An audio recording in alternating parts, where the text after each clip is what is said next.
बंधु है, सबसे बड़ा कोई तुम्हारा मित्र है, सबसे बड़ा कोई अपना है, कोई रिश्तेदार है, तो वो धर्म है।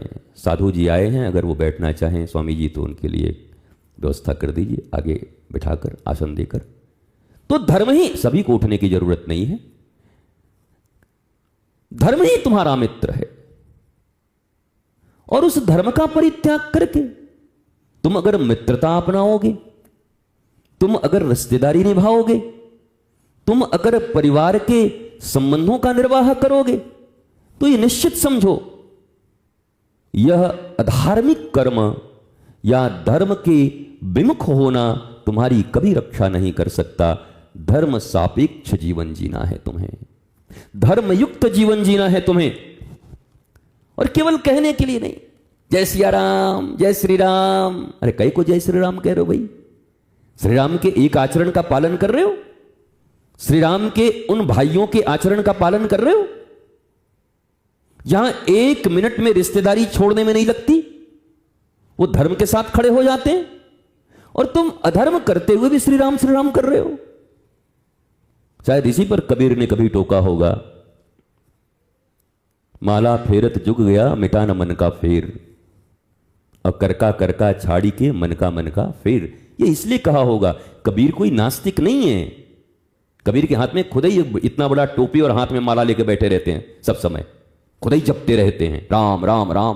पर दूसरे को ऐसा क्यों कह रहे हैं? वो कह रहे हैं केवल हाथों का ये एक्सरसाइज छोड़ करके कभी मन के भीतर भी लाने का प्रयत्न करो।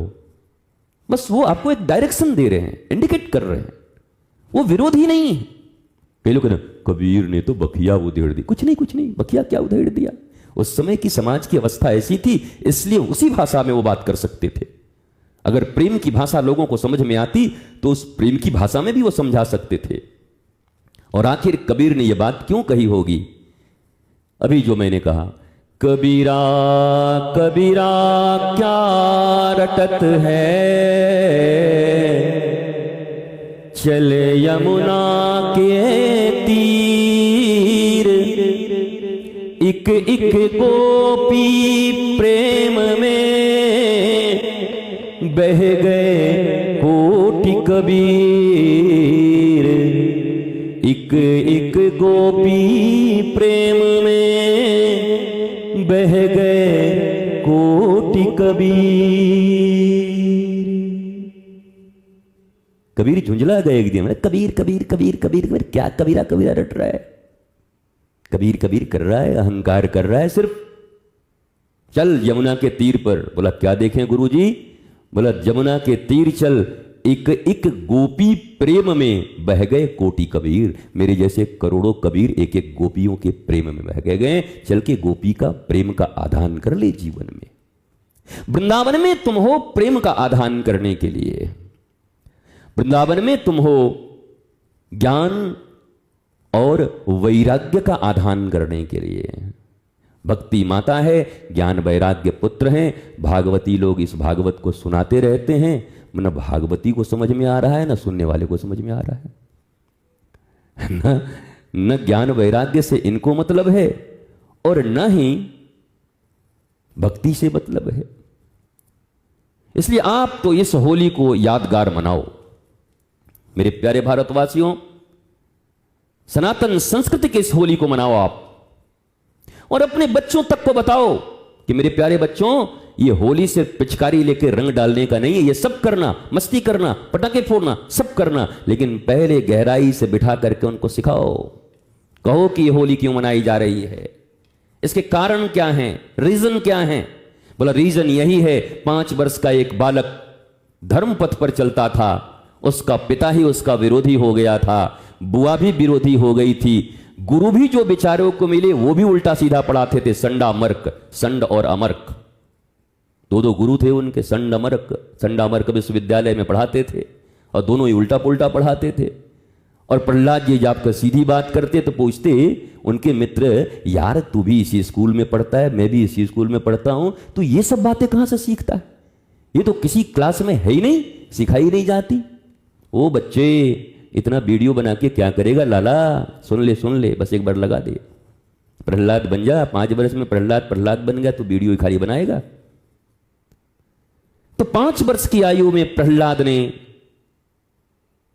कैसे धर्म का पक्ष लेकर, कोई रक्षक नहीं था, जिस देश का राजा उनके विरोधी हों, पहाड़ों से गिरवा रहे हों, हाथियों से कुचलवा रहे हों, सर्प से डसवा रहे हों, फिर भी बाल बांका नहीं हो रहा। और हम डरने लगते हैं फट से, गुरुजी हम सत्य के पथ पर चलेंगे तो हमारा क्या होगा?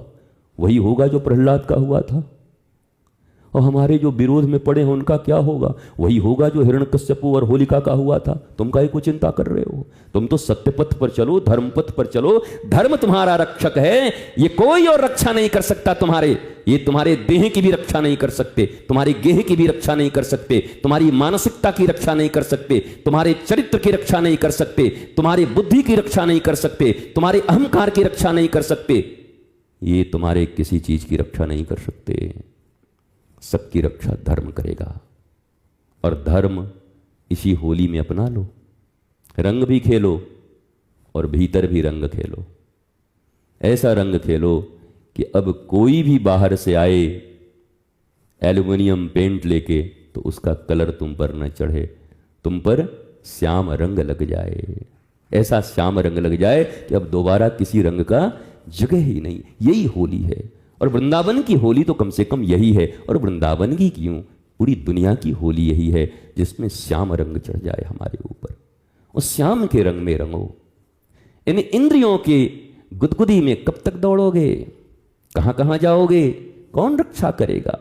प्रतिपल बहते जाओगे, नष्ट होते जाओगे। और जब बीच मझधार में बहोगे, दोनों हाथ भी उठाओगे, रक्षमाम रक्षमाम, तो कर्म ऊपर से बोलेगा कर्म तुम्हारे नहीं है रक्षा के योग्य, इसलिए तुम्हारी रक्षा नहीं हो सकती, कोई नहीं बचाएगा। अपनी रक्षा करो, रंग में रहो, तरंग में रहो, उमंग में रहो। जीवन में इस होलिका दहन की तरह तुम भी होलिका को जला दो। प्रहलाद हो तो होलिका जला दो। होलिका अधर्म की संगिनी है। जो अधर्म का साथ देते हैं उनको अपने जीवन से जला दो। जला दो, मारो और मत किसी को। मार मरा जाओगे, जेल चले जाओगे। मारपीट नहीं करनी किसी को। जला दो मतलब संग त्याग दो। कबीर कहते हैं, भारी मार कबीर को कि चित्त से दिया उतार, चित्त से दिया उतार। इस दुनिया में सबसे बड़ी मार है चित्त से उतार दो। चित्त में चित्त चोर को रखो, माखन चोर को रखो। ऐसे लोगों को, 2 नंबरी लोग जो अधार्मिक कृत्य में हैं, जो अधर्म की तरफ तुम्हें प्रवृत्त करते हैं। तुम्हारा मन अगर कभी धर्म की ओर लग भी रहा हो तो तुम्हारे वो मित्र, वो रिश्तेदार जो अपने कहे जाने वाले लोग हैं, तुम्हें अधर्म के मार्ग पर अगर ले जाते हैं तो चित्त से उतारो, इनका परित्याग करो। 1 मिनट न लगाओ। जाको प्रिय न राम वैदेही, तजिए ताहि कोटि बैरी सम, यद्यपि परम स्नेही, तजिए ताहि कोटि बैरी सम, यद्यपि परम स्नेही। तो क्या ऐसा हुआ? बोला हाँ हुआ ना। भरत तज्यो महतारी, पिता प्रहलाद, और तो और छोड़ो, दानवों के गुरु को बलि ने छोड़ दिया, गुरु जी को भी छोड़ दिया। किस लिए छोड़ दिया? क्योंकि जब द्वार पर परमात्मा आके खड़ा हो गया सीधा, पर तुम्हारे भी द्वार पर जब खड़ा हो जाए तब छोड़ना।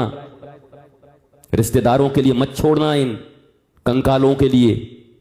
हमारे भाई के साथ ऐसा हुआ, हमारे पति के साथ ऐसा हुआ, हमारे भाई का यहां आश्रम में प्रतिष्ठा नहीं हुआ, इनके लिए मत छोड़ना धर्म के पथ को। जब किसी दिन परमात्मा तुम्हारे द्वार पर आ जाएं और तुम्हारा गुरु कहे कि परमात्मा का परित्याग कर दो, तब छोड़ना हो तो छोड़ देना। यद्यपि यहां भी एक सहजो बाई मिली जिन्होंने परमात्मा के कहने से गुरु को नहीं छोड़ा। परमात्मा कहे कहां गुरु फुरु में फंसी है, बोला तू कहां से आ गया है? तो दोनों एक ही साथ आ गए थे। चरणदास के शिष्य आए सहजो, गोविंद भी आ गया, गुरु भी आ गए, और एक ही आसन लगा के बैठी थी। मतलब गुरु जी आ रहे हैं और गोविंद आ गए बिना निमंत्रण के। बोले हैं सहजो आसन कहाँ है? मैं गोविंद आ गया हूँ। मतलब हाउसफुल है और ब्लैक टिकट भी नहीं है यहाँ। अरे बोले मैं भगवान हूँ, गोविंद हूँ, तो समझती नहीं है। बोला महाराज आप आए कैसे हो? बोला आ गए। बोला नहीं कोई तो कारण होगा, अकारण तुम कहीं नहीं जाते, कोई तो कारण होगा। तो बड़ी जब बार बार पूछा तो बोला देख आया तो तेरी गुरु भक्ति से हूं। बोला वाह भैया, तो मैं अपने जड़ को काट दूं जिसके कारण तू आया है, वही जड़ काट दूं मैं, अपना गुरु भक्ति काट दूं? तो मैं तो पहले अपने गुरु की सेवा करूंगा। और ये शायद इतिहास में पहली बार ऐसा हुआ जब भगवान भी खड़े हो गए, गुरु बैठे रह गए। यद्यपि बाद में गुरु और गोविंद ने लीला की, दोनों तो एक ही हैं, तो दोनों एक में जाके समा गए, दोनों एक में समा गए। अब ये मैं नहीं कहता, ये भगवान शंकर पार्वती से कह रहे हैं। गुरु गीता इत्यादि पढ़ लेना अगर पढ़े लिखे हो तो। उस पर रोज कितना प्रवचन करूं कि दोनों एक ही हैं, वो तुम देखो कि हैं कि नहीं। अरे गुरु और गोविंद क्या एक हैं? तुम भी वही हो। सोहम शिवोहम अहम ब्रह्मास्मि तत्त्वमसि, तुम भी वही हो। तो गुरु की तो बात ही छोड़ दो। गुरु को गोविंद मानने में इतना तकलीफ क्यों हो रहा है जब तुम ही हो? बिंदु जब सिंधु से मिल जाए तो बिंदु अलग नहीं रहती, वो सिंधु स्वरूप ही हो जाती है। आत्म जागरण, आत्मदर्शन और आपके इस अहंकार के विलीनता के बाद जैसे ही आप मिट जाते हो, जब मैं था तब हरि नहीं, अब हरि है मैं नाही, प्रेम गली अतिशा करी, तामे तू न समाही। जब आप मिटते हो, गुरु के द्वार पर कभी हस्ती मत दिखाना। जिन्होंने हस्ती दिखाई उनको बाद में भस्ती करनी पड़ी। कपाल भाती, भस्ती, बहुत सारा चीज करना पड़ेगा उनको फिर जीवन भर। हस्ती मत दिखाना यहां पर, यहां कोई हस्ती नहीं। जिसने हस्ती मिटाई वो हंसते हुए यहां से गया, जिसने हस्ती दिखाई उसकी हस्ती कहीं की नहीं रही, रोते रोते जिंदगी चली गई। यहां हस्ती नहीं दिखाते, यहां मान अपमान की चिंता नहीं करते, यहां सम्मान पाने के लिए नहीं आते, यहां आते हैं अपने कर्मों में सुधार के लिए। जो वे ऑफ थॉट प्रोसेस है तुम्हारा, उस थॉट प्रोसेस को चेंज करने के लिए आते हैं। इन संसार के लोगों से मिल मिल करके जो तुम्हारे भीतर में इम्प्योरिटी आ गई है, जिस दूध में पानी ही पानी मिल गया है, जिस सोने में पता नहीं कितने रांगा मिला दिए हो, ये जो इम्प्योर चीजें हैं, इन ऑर्गेनिक चीजें तुम्हारे जीवन में आ गई हैं, उसको ऑर्गेनिक बनाने के लिए गुरुद्वार पर आते हैं। जब सारी इम्प्योरिटी हट जाए और एक दिन प्योर तुम हो करके यहां से निकलो, और तब भगवान कह सके अब मेरे लायक हो गया, अब इसको अपने गोद में उठा लो। गुरुद्वार पर इसलिए आते हैं, गुरु तुम्हारे समस्त कीचड़ को साफ करते हैं। तुम्हारे भीतर में जो कुछ भी है, लेकिन तुम्हें भी तो राजी होना चाहिए, और राजी होता भी कहां है? छोटे से बच्चे अगर कीचड़ में लेट जाए और मैया नहवाए तो स्नान करता है, मैया पकड़ करते ही यहाँ चली तरह रगड़ देती है पकड़ के। न उसको काजल लगवाना अच्छा लगता है, न उसको तेल लगवाना अच्छा लगता है, पर मैया पकड़ मतलब कुहा कुहा करते रहते, और खूब सजा करके और झगुलिया पहना करके और सुंदर काजल का टीका जब लगा देती है तो सब गांव वाले देख के ले ले ले ले मुल्लू मुल्लू पूछो पूछो पूछो। उसके पहले कोई नहीं देख रहा था। बच्चा जब गंदा था तो कैसे कह बच्चा को गंदा ना, नक साफ कर इसका ये कर। पर मैया जब उसका सफाई कर देती है और सुंदर श्याम सुंदर जैसा बना देती है तो सारे गांव गिराओ पिता सब कहते हैं आजा मेरा राजा बेटा, मेरा राजा बेटा। पहले कहां थे बेटा, राजा बेटा? तो ये गुरु भी मां की तरह होते हैं, जो तुम्हारे भीतर वो तन की जितने तुम्हारे रोग हैं, गंदगियां हैं, उसे साफ कर सकती है। एक मां भी मन की गंदगी को साफ नहीं कर सकती। नहीं तो कैकई ने कर दिया होता, नहीं तो कैकसी ने कर दिया होता, रावण न बनता वो। मां के कारण ही रावण बन गया। अगर तुम्हारे मन के भीतर से जितनी मलिनताएं हैं, जो दुर्बलताएं हैं, जिनके कारण ईश्वर की गोद में बैठने के योग्य नहीं हुए हो, ईश्वर की गोद का अर्थ है परमानंद, अर्थात आनंद तुम्हारे जीवन में नहीं है, वो कारण और कारण एक मात्र है कि तुमने अपने मां के हवाले खुद को भी ठीक से किया नहीं। वो मां के लिए तो बड़ी सुविधा होती है क्योंकि बच्चा मुर्गे भर का होता है, मुर्गे की साइज होती है उस बच्चे की, छोटे से इतना बड़ा। पर ये जो गुरु को बच्चा मिलता है ना, ये हाथी की तरह है, इससे बढ़ गया है, मूंछ ले लेके बैठे हुए यहां पर। वो सुने, हम जबरदस्ती अगर तुम्हारा काम करें तो हमारा ही तुम काम कर दोगे जबरदस्ती। बोले ए गुरु जी ज्यादा नहीं, सारे के सारे 6 के 6 भीतर डाल दूंगा। कौन करे तुम्हारे? उस मां के लिए तो सुविधा है, क्योंकि बच्चा छोटा है, उसी से जन्म लिया है, उसी के अंदर में है, इसलिए मां उस पर जोर करके उसके शरीर को मजबूत बना देती है। पर गुरु को वो सुविधा नहीं है। तुम जवान हो गए हो, तुम बड़े हो गए हो, तुम फला हो गए हो, तुम ढमाके हो गए हो, तुम्हारा नाम ये है, तुम्हारे काम ये हैं, तुम पढ़े लिखे हो गए हो, तुम लिटरेट हो गए हो, इसलिए वो जबरदस्ती तुम्हारे ऊपर कुछ नहीं कर सकते। You have to surrender, there is no वे।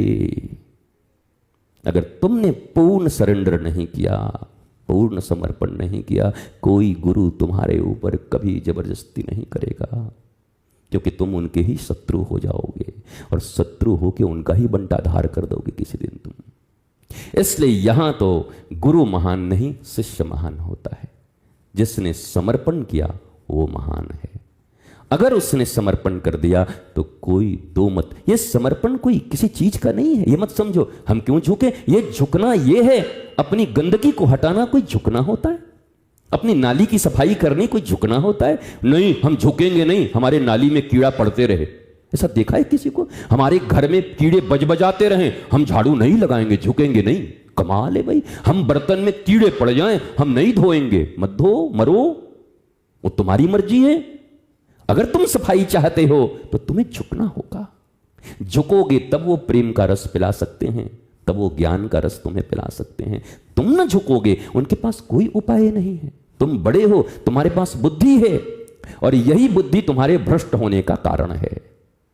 इसलिए श्रीमद् भागवत के प्रथम स्कंध के प्रथम अध्याय के प्रथम श्लोक में वेदव्यास जी ने क्या कहा? सत्यम परम धीमहि। उस सत्य में धी माने बुद्धि, एक अर्थ ये भी है, ये भी लगाइए। धी मही, मही माने लय कर देना। उस परम सत्य में कौन है सत्य? सत्यव्रतम सत्य परम त्रिसत्यम कौन है? वही श्री कृष्ण। उनमें अपनी बुद्धि को लय कर देना। कृष्ण में, तुम्हारी बुद्धि कृष्ण में लय है। तुम तो अपनी बुद्धि में कृष्ण को भी लय करने के मूड में हो। कृष्ण भी तुम्हारे सामने आ जाए तो अपनी बुद्धि से उनको भी बिट्रे करने के मूड में हो तुम, उनको भी बिट्रे कर देंगे, उनको भी चरा देंगे, उनसे भी झूठ बोल लेंगे, उनसे भी निकल लेंगे, उनसे भी षड्यंत्र कर लेंगे। तुम कहां धीमही हो? तुम्हारी धी ही तुम्हारी दुर्बुद्धि का और तुम्हारे समाधि में व्याधि का कारण बन रहा है। यही सबसे बड़ा बाधा है, धी। और इस धी को एक सच्चे बालक की तरह उनके सामने समर्पित करना होता है। और इसीलिए शायद यह सूत्र दिया गया, जेहि विधि गुरु से प्रीत निभै,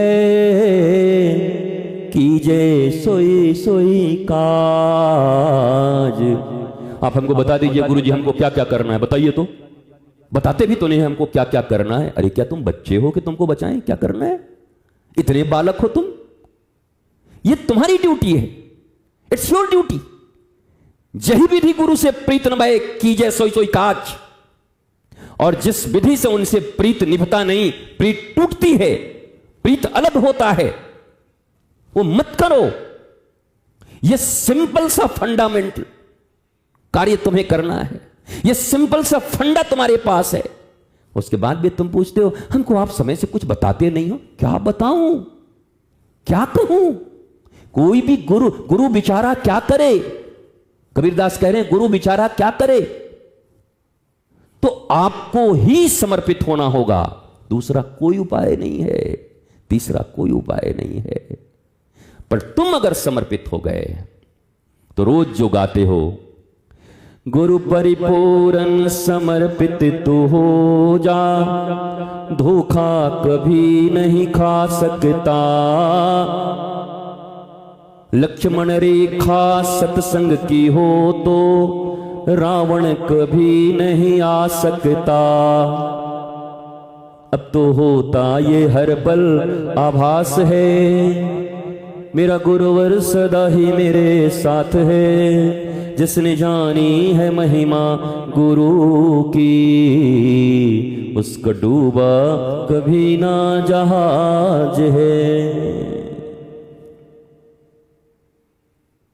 जब तुम कनिंग होते हो, टेढ़े हो जाते हो, तब तुम उनकी बातों को सिर्फ बिट्रे करने में लगते हो।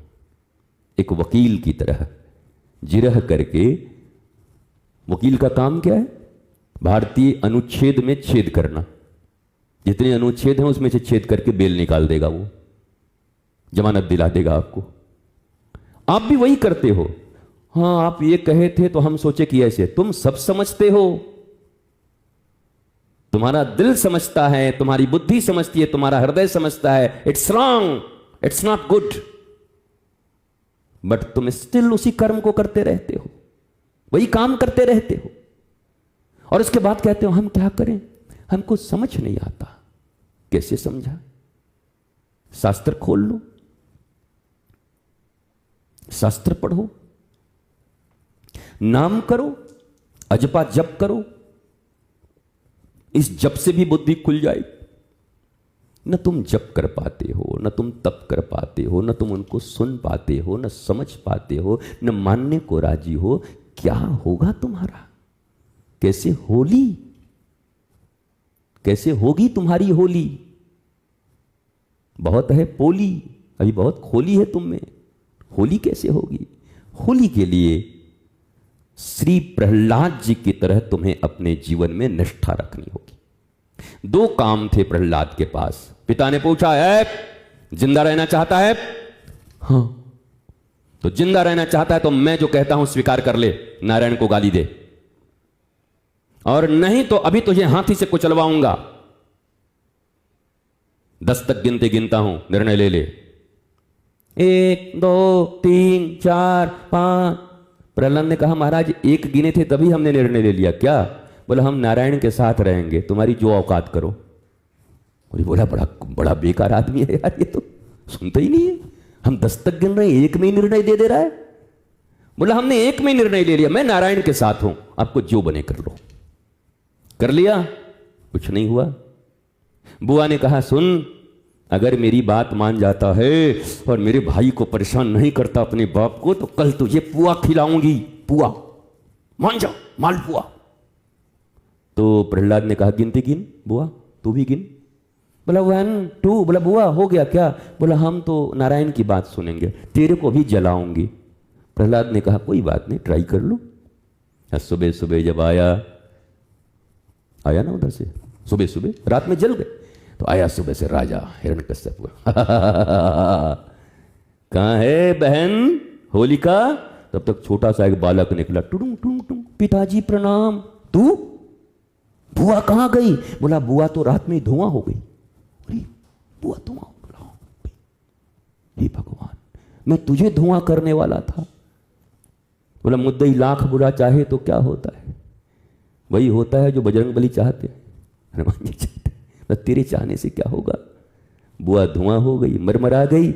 और हे पिताजी, आपको भी कहता हूं लाइन पे आ जाओ, नहीं तो आपका भी नंबर आ गया है। न दिन में, न रात में, न आगे न पीछे, न ऊपर न नीचे, फाड़ दिए जाओगे किसी दिन। पर नहीं सुने। प्रहलाद आज भी सुरक्षित हैं। प्रहलाद का नाम आज भी 12 भागवतों में है। देखो भैया,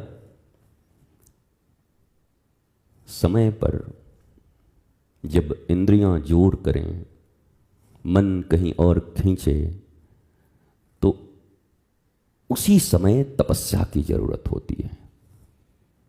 तप में जलो, उस समय तप करो, वही तप है और तपस्या कुछ नहीं है। मन जब खींचे कहीं तो तपस्या करो उसी को। वो बहते रहें बहते रहें बहते, दोनों तो नहीं चलता, दोनों नहीं चलता। जहां राम तह काम नहीं, जहां काम नहीं राम, तुलसी की कब हूं रह सके, रवि रजनी एक ठाम। क्या अंधकार और प्रकाश दोनों एक साथ रह सकते हैं? ना। प्रकाश का आना ही अंधकार का विनाश है, या प्रकाश का एब्सेंस ही अंधकार है? प्रकाश एब्सेंट तो आप लोगों ने चंद्रकांता देखा था? Chandrakanta TV serial.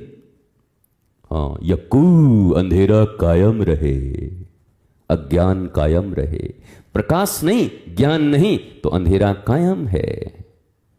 और गुरु ज्ञान का प्रकाश है तुम्हारे भीतर, तो अज्ञानता नहीं टिक सकती, अंधकार नहीं टिक सकता, मोह नहीं टिक सकता। वह मोह क्या है अब वह सुन लो।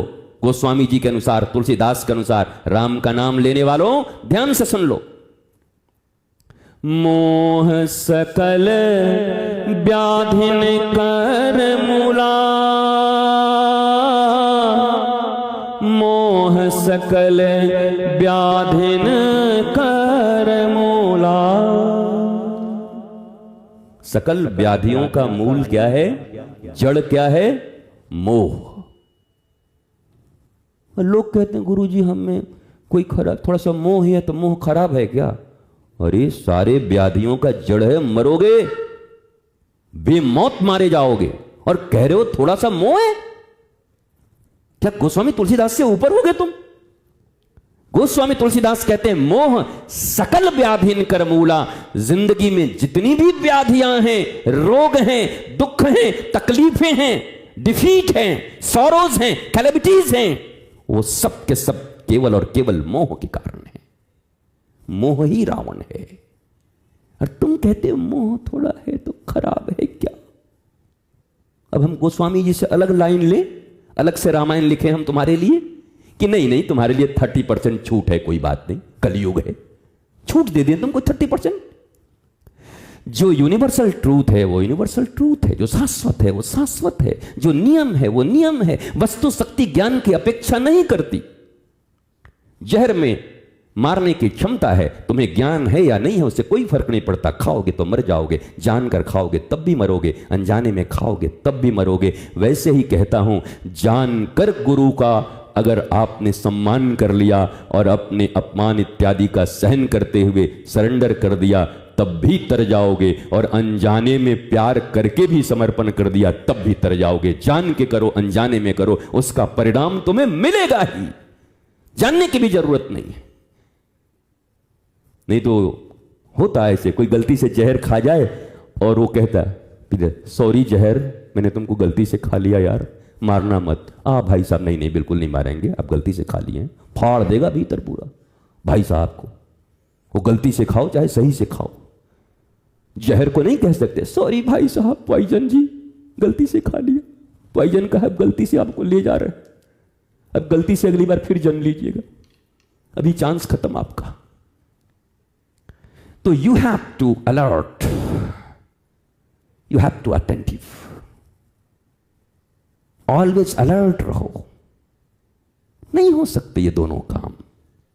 और धीरे धीरे जब अभ्यस्त हो जाओगे ना दुर्गुणों में, दुष्कर्मों में, तो तुम्हें अपने दुर्गुण और दुष्कर्म भी बड़े छोटे लगने लगेंगे। और जो तुमको समझाने आएगा उसको तुम क्या कहोगे? जैसे हनुमान जी रावण को समझाने गए तो क्या बोला? अच्छा हमें ही मिला कपी गुरु बड़ ज्ञानी, हमको बंदर गुरु मिला है, और गुरु दुनिया में कोई ना बंदर कहीं का गुरु बनता है मेरा।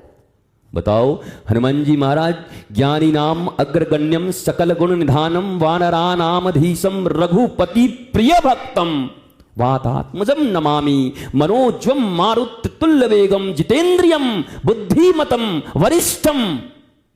सब कुछ है, लाल देह लालील से और उधर लाल लंगूर, सब कुछ है। जय जय जय हनुमान गुसाई गुसाई है, जय हनुमान ज्ञान गुण सागर, जय कपीस तिहु लोक उजागर।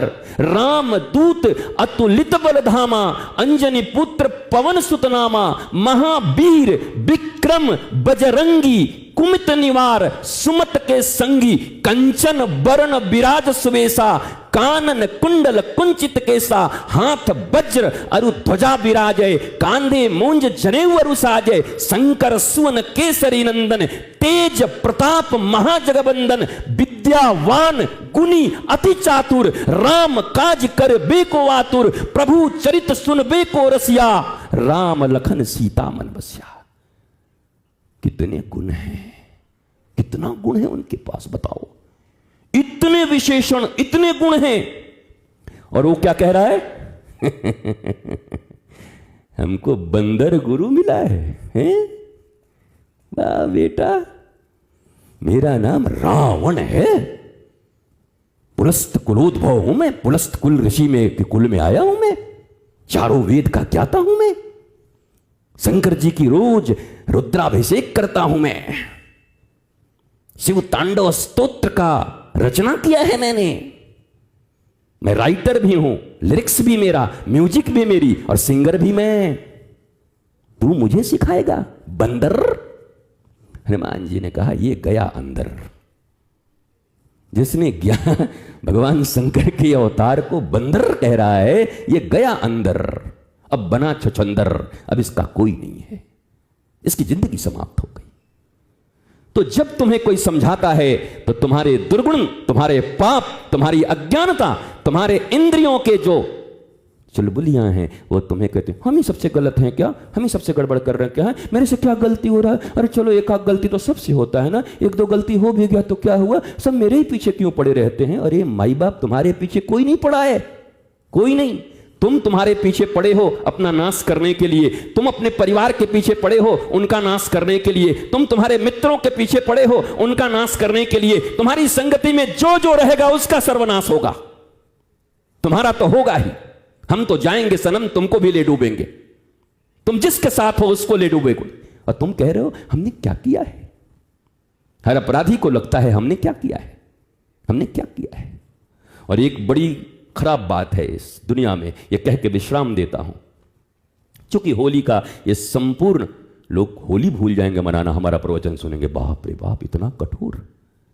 हम तो सोचे थे कि अब लाएगा वो रंग बरसे कहते हुए रंग बरसाएगा, हम भी उठ करके हाँ होली आई होली आई होली आई, मस्ती छाई मस्ती छाई मस्ती छाई, रंग पे ननी गुलाल भी ने जड़ी दी नील मन नानी नारणी नारणी तेरे। और फिर 2 दिन के बाद मुंह ऐसे बना करके, मुंह यहाँ फटा, आंख में ऐसे रंग लगा, यहाँ माथा फट रहा है, भांग खा के ऐसे मुंह बकरा ऐसा फैला के, हाँ क्या हुआ? मतलब बुरा ना मानो होली है। मतलब क्या बुरा माने तुमको देख के? तुमको देख करके तो जगत बुरा मान जाएगा, हम क्या बुरा माने तुमको देख करके? ऐसी होली तुम खेल रहे हो, ये तुम्हारी होली है। होली मतलब, फिर से कहता हूं, होली कह सको कृष्ण से, हे कृष्ण मैं आपकी होली, क्योंकि एकमात्र श्री कृष्ण ही परम पुरुष हैं और बाकी सब प्रकृति हैं, अर्थात गोपी स्वरूपा हैं। मैं भी श्री कृष्ण को यह कहता हूं, हे कृष्ण ये ऋतेश्वर तुम्हारी होली, यही होली, ये होली। हम सब गोपियां हैं, हम लिंगात्मक विभेद यहां नहीं है, हम आत्मस्वरूप हैं और उस परमात्मा से मिलन को ही महारास और होली कहते हैं। हे कृष्ण मैं तुम्हारी होली, होली। तो कृष्ण भी कहेंगे होली, होली, भगवान कहेंगे होली, चल ठीक है होली। पर तुम्हारा तो बचपन से होली ही मन रहा है, होली नहीं होली जल रहा है तुम्हारा हर वर्ष। कितनी बार होली, बचपन से कितनी बार होली बताओ? अभी भी नहीं होली, खाली बोली ऊपर की और चकाचक भांग की गोली। और होली किस बात की होली? तो ये होली एक अवसर है आपके पास, होली कहो श्री कृष्ण से, कहो अपने गुरु से, कहो ज्ञान से, कहो धर्म से, प्रभु अब कृपा कर दो, और ताकि मैं भी इस फागुन के बीतते ही कह सकूं सुबह सुबह कि प्रभु मैं भी होली, मेरा भी काम बन गया, मेरा भी हो गया। ये होली है, यही होली आपको मनाना है, इसी होली। और तरंग पूरा रखिएगा, ये सुन करके उदास मत बैठ जाइएगा से कई की तरह सब जाकर ऐसे बोले होली, गुरुजी ऐसे बोले होली मनाओ। होली होली तो हम मनाएंगे, देखना प्रसारित होगा क्या धमाधम होली होगी। हमने बस वही कहा लड्डू नहीं लेंगे, बेसन और ज़्यादा घी खा के तुम पता नहीं क्या तुम्हारा हाल हो जाएगा, तो हमने वो आंवले का मुरब्बा होली कर दिया है।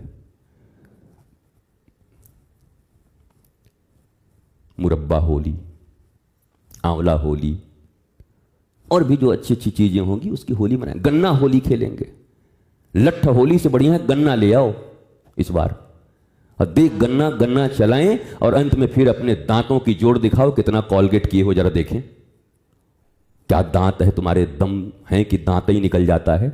एक आदमी, एक बच्चा हमारे साथ, छोटा बच्चा रहता था पहले तो एक दिन बाटी और चोखा बना हमारे यहाँ, और एक साथ सबने दांत लगाया, कट से आवाज की, टन से कुछ गिरा। हम किए क्या, उसका दांत गिर गया उसमें। हाँ, थाली में, हम कहीं पता। वो सब जानते हैं बच्चे जो हंस रहे हैं। हम लोग क्या हुआ, हम के मुंह खोल, छोटा बच्चा हम खोल, हम कह रहे कोई बात नहीं, खा ले।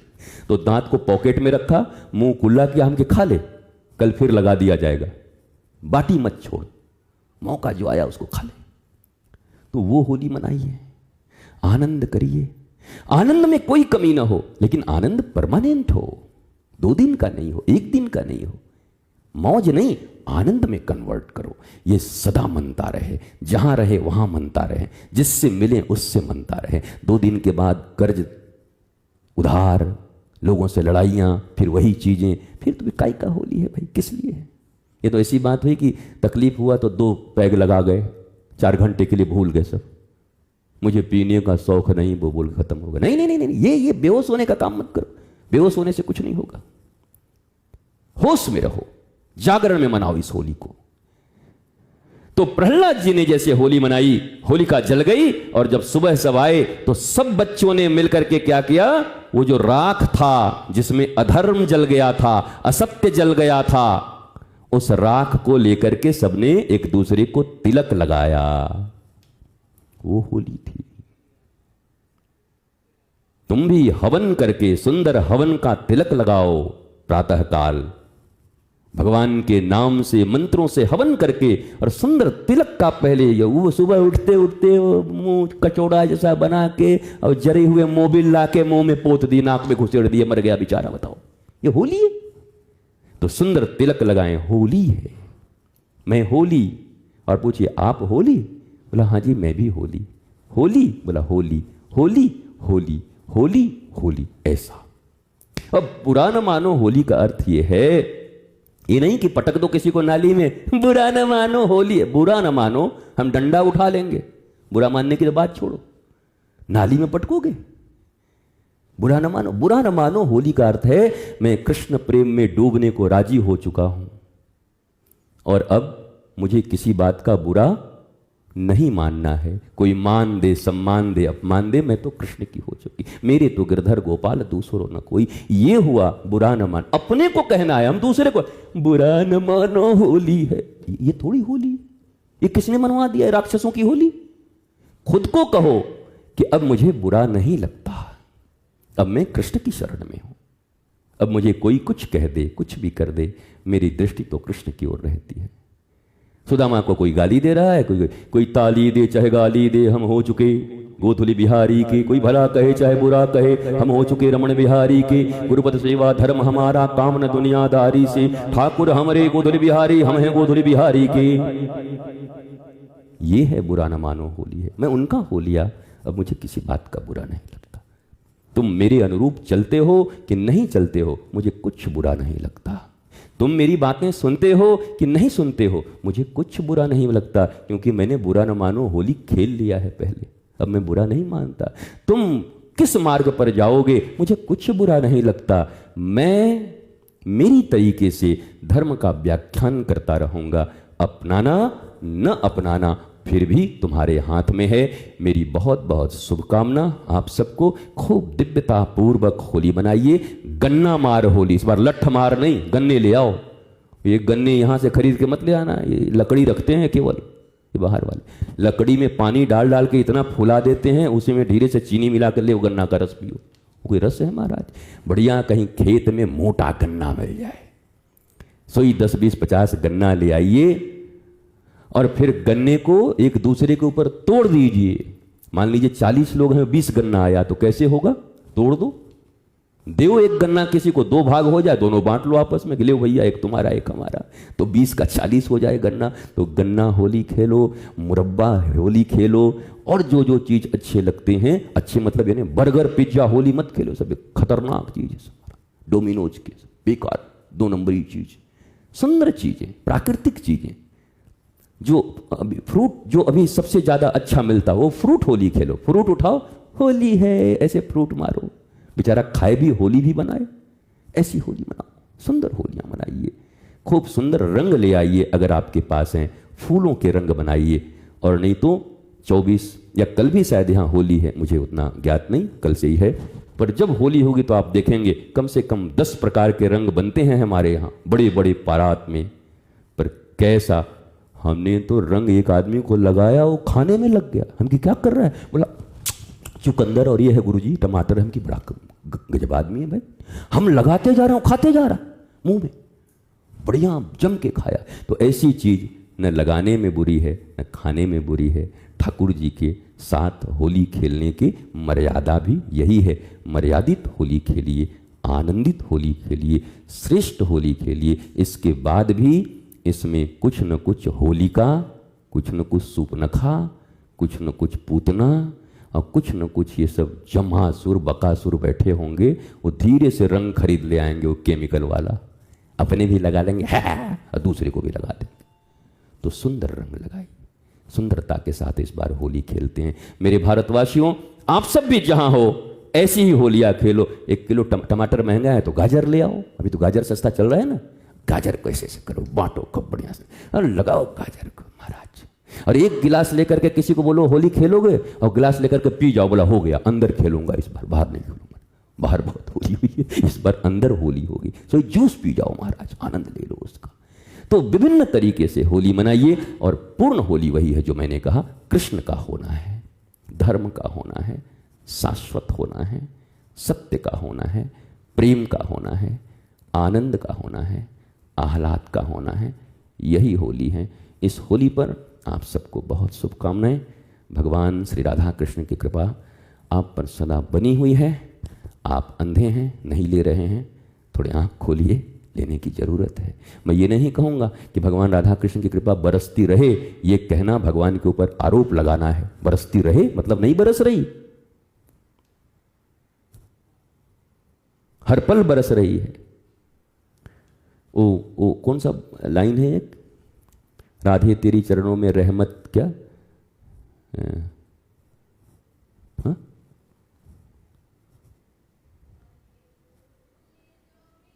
नहीं, वो क्या है, दिन रात बरसती है एक बूंद जो मिल जाए।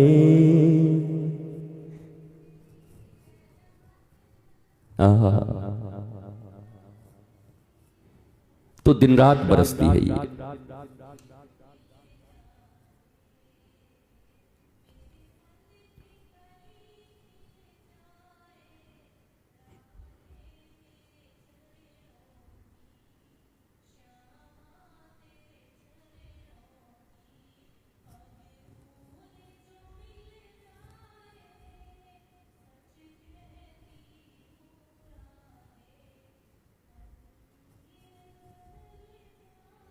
बहुत सुंदर, ग्रेट। तो दिन रात बरसती है, बरसने का इंतजार नहीं करना। तुम छाता लगाए हुए हो, छाता हटाओ और भीगो उनके रस में, खूब भीगो। ये वासना का छाता, कामना का छाता, इच्छा का छाता, न अहंकार का छाता, नफरत का छाता, इसको हटाओ। अपमान का छाता, मान का छाता, हटाओ इसको, और खूब श्री कृष्ण का रस और राधा का रस बरस रहा है। इसलिए जीवन में कभी ये मत बोलना कि हे भगवान मेरे ऊपर कृपा करो, ये भगवान का अपमान है। हे भगवान, आपकी कृपा दिन रात बरस रही है, मेरी दुर्बुद्धि का हरण करो नाथ, ताकि उस कृपा का मैं ग्रहण कर सकूं। मैं कुमति में हूं, सुमति ला दो मेरे भीतर में, ताकि उस कृपा का मैं ग्रहण कर सकूं। यह कहना कि कृपा करो, यह भगवान को गाली देने के बराबर है। ईश्वर को गाली देना हो तो यह कह दो कृपा करो, अरे वो कहें किस लिए, उनका नाम है ये कृपा। दिन रात कृपा कर रहे हैं, तुम कहो हमारी दुर्बुद्धि हटाओ, छाता हट नहीं रहा है, तुम ऐसी हवा चलाओ कि छाता उड़ जाए। कभी कभी चलता है ना, बरसात में तेज हवा चल जाए, छाता फड़फड़ा के उल्टा हो जाता है, फिर हम भीग जाते हैं। तो ऐसी कृपा की वायु बहे जोर से कि छाता उल्टा हो जाए तुम्हारा। और गुरु ऐसे ही हैं, तुम्हारे छाते को कभी कभी जबरदस्ती उल्टा कर देते हैं। भले ही तुम गाली देते हो, छाता तोड़ दिया मेरा, कमानी तोड़ दिया मेरे छाते का। ये गुरु नहीं, ये कसाई है। कसाई नहीं भैया, वो तुम्हारा परम भाई है, हितकारी है। वही तुम्हारे छाते को नहीं चाहता वो लगा के रखो। ये मोह ममते के छाते, यहाँ वहाँ के छाते, इतने छिद्रों को बंद करता है। जय जय श्री राधे। एक आश्रमवासी जितने भी हैं, आश्रम में आने वाले लोगों का हृदय से स्वागत करें, हृदय से स्वागत करें। जो भी आए रस पिलाएं, पानी पिलाएं, गुड़ खिलाएं, आनंद से उनको बैठकर हरि की चर्चा करें उनसे। जूते पहन करके सोफा पर अय्यासों की तरह ऐसे टांग पे टांग चढ़ा के बैठने वाले निकृष्ट लोग, वह भी थोड़े सीधे हो जाएं, अच्छे हो जाएं। नहीं तो यही निकृष्टता तुम्हें एक दिन हिरण्यकश्यप की तरह तुम्हारा वध करा देगी। ठाकुर को अवतार लेके तुम्हारे वध करने में समय नहीं लगेगा, वध हो ही जाएगा तुम्हारा। और वध क्या होता है? धीरे धीरे मरना, यही तो वध है। तुम मरी तो रहे हो धीरे धीरे। रोग हैं, व्याधियां हैं, तकलीफें हैं, तुम्हारे भीतर असुरक्षा की भावना है। ये क्या? यही तो मौत है। और उसको मौत किसको बोलते हैं? यही मौत है। ये धीरे धीरे मौत इसी को बोलते हैं। रोज रोज तुम मर रहे हो, इससे बढ़िया है आओ भगत करो, स्वागत करो, सत्कार करो। जहां प्रसाद बनता है, आए हुए अतिथियों को पहले प्रसाद पवाओ बैठ करके। जो भी आते हैं, जो कुछ है वो प्रसाद पहले उनको पवाओ। अपना थाली ले जा करके गेस्ट हाउस में खा करके 3 दिन तक सड़ा करके छोड़ करके पाप अर्जित मत करो, बल्कि पहले उनको खिलाओ और फिर वहां बैठकर इतने से कुछ प्राप्त हो जाए तो उसको प्राप्त कर लो। अंतिम बात, तीर्थ स्थान में पुण्य कर्म करने का ज़्यादा प्रयत्न करें, अच्छे कर्म करने का ज़्यादा प्रयत्न करें।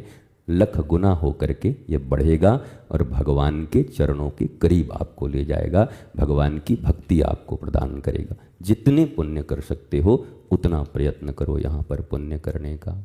ये काम करिए, सुंदर आश्रम की सफाई इत्यादि कीजिए। जहाँ लगे नई नवेली दुल्हन की तरह बनाइए इस आश्रम को। चारों तरफ सुंदरता हो, सुगंध हो, बिखरता रहे। सुंदरता और सुगंध तो इतनी है कि मैं अपने कल कमरे में आया, कक्ष में, तो ऐसे दुर्गंध से भरे हुए थे हमारे कमरे, जबकि हम अभी 7 दिन पहले ही गए हैं। तो हमारा तो माथा ही पकड़ लिया, बड़ी मुश्किल से फिर कपूर इत्यादि का ये करके कैसे करके शयन करना हुआ।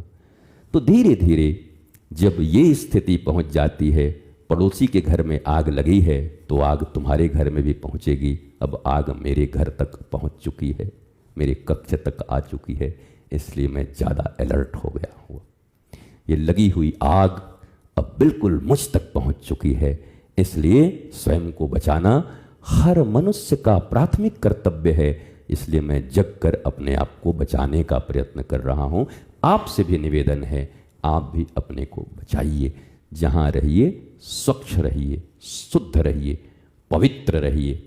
कोने कोन, अभी हम आ रहे हैं वहाँ से, हैदराबाद भाग्यनगर से जाकर के वहाँ देखा कितना 1400 एकड़ में उनका आश्रम, एक एक पेड़ मुस्कुरा। 1400 एकड़ में 5 लाख के करीब वृक्ष हैं और वो सब 6-7 साल में वो वृक्ष उत्पन्न हुए हैं और सब वृक्ष मुस्कुराते रहते हैं। सारे वृक्ष, रोज वृक्षों की 3 बार स्नान होती है, वहाँ पर वृक्ष स्नान होता है।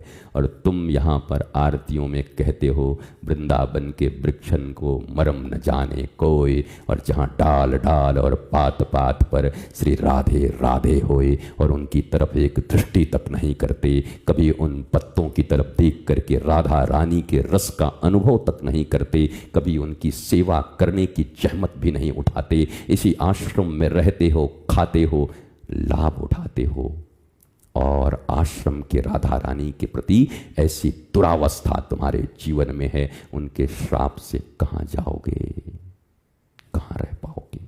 कभी ध्यान दिया है? इसलिए पुण्य कर्म करो, सत्कर्म करो, अच्छे कर्म करो, मनुष्यों के प्रति सद्व्यवहार रखो। हमें हमारे गुरु ने सिखाया, मनुष्य अपना है, पैसा पराया है। शक्ति भर मनुष्य को पकड़ना, मनुष्य को सत्पथ पर ले जाना, उनको धर्म मार्ग पर ले जाना।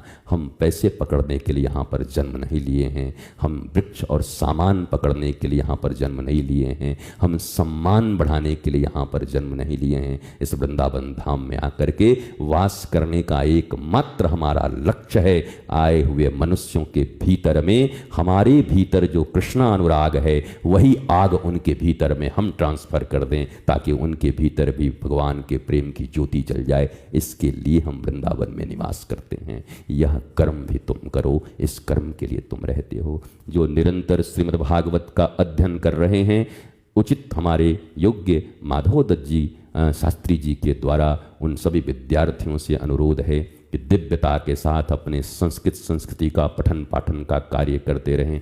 गौ सेवा करने वाले नित्य उस गोविंद का स्मरण करते हुए, जिन्होंने कभी माँ यशोदा ने कहा था कि तेरे लिए मैं पादुका बनवा दे रही हूँ, तेरे पाँव में कांटे न गड़ जाएं, तो गोविंद रोते हुए कहते हैं हाँ बनवा दे, पर उससे पहले मेरी 9 लाख गैयाओं के लिए 36 लाख जूते बनवा दे। जब वो गैया जूते पहनेंगी तब गोपाल जूता पहनेगा। मेरा नाम गोपाल है, मैं गऊ का पालक हूँ, मेरी गऊ के लिए पहले करो, वहाँ रह करके उस गऊ की सेवा करो। इसलिए तुम वृंदावन में हो। जिस रज को पाने के लिए यो ब्रह्म रुद्र सुत नारद भीष्म मुख्य रा लक्ष्य तो न सहसा पुरुषस्य तस्य सद्यो वशीकरण चूर्ण मनंत शक्तिम तम राधिकाम चरण रेणुम मनुष्मरामी। राधा रानी के नख चंद्रिका से छिटके हुए विस्फोर्जित एक किरण के दर्शन के लिए 60,000 वर्ष जिस ब्रह्मा को लगते हैं, वो नख चंद्रिका का दर्शन और ब्रह्म रज का दर्शन और ब्रह्म के रज को उठा करके मस्तक पर लगाने का रोज तुम्हें अवकाश प्राप्त हो रहा है। उसके बाद भी तुम यहीं पर गुटके और पान खा करके आश्रम में थूक रहे हो, गंदगी कर रहे हो इस रज के ऊपर जिसे ब्रह्मा भी पाने के लिए लालायित होते हैं। जरा शर्म करो, लज्जा करो और इस ब्रह्म रज की महिमा को अपने ध्यान में धारणा में रखते हुए मस्तक पर धारण करो। तो ये सारे कर्म आश्रम के वासी करें, एक एक आश्रम के वासी। और जहां जहां भारत में आश्रम है, आश्रमों को चलाओ। आश्रम प्रॉपर्टी नहीं है, आश्रम संस्कार की राजधानी है, संस्कार का विश्वविद्यालय है। वहां से संस्कार बढ़ते हैं, वहां केवल अन्न और कपड़े नहीं बढ़ते। वो काम सरकार के हैं। ये तो ठाकुर का अन्न का भंडारा है, बट जाएगा, कपड़े हैं मिल जाएगा, पर इसके लिए नहीं है। यहां संस्कार, यहां धर्म, यहां प्रेम, यहां रस, यहां धर्म बढ़ता है। इसके लिए हम आश्रम में आते हैं। तो जब आओ तो याद रखो कि यहां क्यों आए हो। पहले ये याद रखो कि इस पृथ्वी पर, इस धरती पर तुम्हारा आगमन किस लिए हुआ, इस वृंदावन धाम में आए किस लिए हो। ऐसी ही समस्त बातों को याद करते हुए, सारे लोग एक दूसरे का सहयोग करते हुए, कपट आदि का परित्याग करते हुए, हाईजेक के सिस्टम को छोड़ते हुए, सिस्टम को बर्बाद करने की जो आपने ठान ली है उससे अलग हटते हुए एक दूसरे का सहयोग करिए। संविधान के अनुरूप चलिए। संविधान के विरुद्ध चलने वाले लोगों के ऊपर संवैधानिक कार्रवाई होती है। आश्रम के बने हुए संविधान, वृंदावन के बने हुए संविधान, भगवत बने हुए संविधान का पालन करिए और तब निवास करिए। तब आपके ऊपर प्रभु की प्रसन्नता होगी, तब आपके ऊपर राधा कृष्ण प्रसन्न होकर आपको आशीर्वाद देंगे। अंतिम बात, जितना हो सके यहाँ पर हरि नाम करना, गुरु नाम करना, लोगों से गुरु भक्ति की चर्चा करना, निंदा का परित्याग करो। ये बुरा है, ये अच्छा है, छोड़ो। जिसकी बुराई करोगे वो सारी बुराई तुम्हारे भीतर में धंसती जाएगी, आती जाएगी। मेरे गुरु ने मुझसे स्पष्ट कहा था, जो दूसरों के दोष को लगातार देखता रहता है एक दिन स्वयं दुष्ट बन जाता है। दूसरे के दोष ही हमारे भीतर दुष्टता का बीज है। इसलिए अगर दुष्टता से अपने आप को बचाना चाहते हो तो अन्य के दोषों का चिंतन मत करो, न अन्य के दोषों की चर्चा करो। यहाँ चर्चा करो तो हरि की करो, यहाँ चर्चा करो तो राधा की करो, कृष्ण की करो, गुरु की करो, धर्म की करो। इन सब बातों पर आप सब निरंतर प्रयत्नशील होकर के चलिए। जब अपना घर तुम्हारा न रहा तो ये तुम्हारा कैसे होगा। यहाँ कमरों के चक्कर में मत पड़ो। ये कमरा हम कब्जा कर लिए, ये रूम में हम रहेंगे, बाप दादे परदादे नहीं रह पाए, सब छोड़कर चले गए, तुम्हें भी जाना पड़ेगा। यहाँ कोई किसी का नहीं है, न कोई स्थान किसी का है, सब ईश्वर का है। हमें वृंदावन में रहने का अधिकार परमात्मा ने दिया है। इसके लिए 108 बार रोज उनको प्रणाम करना चाहिए कि मुझ जैसे पतित को ब्रज में आपने रख लिया है। कैसे रख लिया प्रभु, मेरे तो ऐसे कर्म नहीं हैं, तो कम से कम रोज इतना प्रणाम करो। मस्त रहिए, स्वस्थ रहिए, आनंदित रहिए। आइए इस वर्ष की होली को, श्री आनंदम होली को, श्री लाडली निकुंज वन की होली को एकदम कैसा मनाते हैं, ऐसा कि वो आपके लिए स्मरण युक्त हो जाए, कभी विस्मृत न हो। और जो देखें जो खेलें वो भी कभी विस्मृत न कर पाएं इसको। इस प्रकार की होली मनाइए। जितने लोग आ रहे हैं सबको समाहित करिए, आए, सबका स्वागत है। होली में रहें, गाएं, खाएं, आनंद मनाएं, जाएं, ऐसी व्यवस्था करिए। जैसे अपने पिता, अपने माता, अपने बेटे, अपने ब्याह, अपने घर के उत्सव में बड़े लगन से, चाव से नोट पे नोट खर्चा करते रहते हो, वैसे ही ये राधा कृष्ण का महोत्सव है, ब्रज की होली है। यहाँ भी तन मन धन सब समर्पित करके सुंदर होली का महोत्सव मनाओ। इस प्रकार की भावना रखते हुए आप सब आगे बढ़िए। प्रणाम करता हूँ, नमन करता हूँ, वंदन करता हूँ। समझ आ गया तो बहुत अच्छा, ना आया तो उससे भी अच्छा, क्योंकि अगर खोपड़ी का कोई कर्म बचा होगा तो ठाकुर ही करेगा, मैं क्या करूँगा। खोपड़ी के कर्म अगर बचे होंगे ढेंकी में कूटने के लिए तो ठाकुर करेगा। हमारा काम हमने कर दिया, आप अपना काम करिए। जय जय श्री राधे, जय जय श्री राधे, जय जय श्री राधे। नमः पार्वती पतये, हर हर महादेव।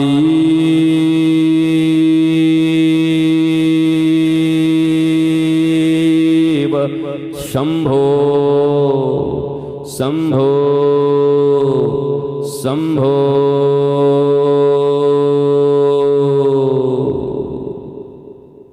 आज बिरज में होरी रे रसिया, आज बिरज में होरी रे रसिया, होरी रे रसिया पर जोरी रे रसिया, होरी रे रसिया पर जोरी रे रसिया। आज बीरज में, आज बीरज में होरी रे रसिया, आज बीरज में होरी रे रसिया। और चूंकि राम जी का स्थापना हुआ है इसलिए होरी खेले। यहाँ तो हमारे ठाकुर जी खेल ही रहे हैं, इस बार वहां भी स्थापना हो गई है, प्राण प्रतिष्ठा, वहां ठाकुरों अयोध्या में होली खेल रहे होंगे, तो हम वृंदावन में बैठे बैठे उनका दर्शन कर रहे हैं। कैसे? होरी खेले रघुबीरा अवध में, होरी खेले रघुबीरा, होरी खेले, अरे होरी खेले रघुबीरा अवध में, होली खेले रघुबीरा। केकरे हाथ कनक पिचकारी, केकरे हाथ कनक पिचकारी, केकरे हाथ, अरे केकरे हाथ अबीरा अवध में, होली खेले रघुबीरा। होली खेले, होली खेले, होली खेले रघुबीरा अवध में, होली खेले रघुबीरा, होली खेले रघुबीरा। आज बीरज में होरी रे रसिया, आज बीरज में होरी रे रसिया।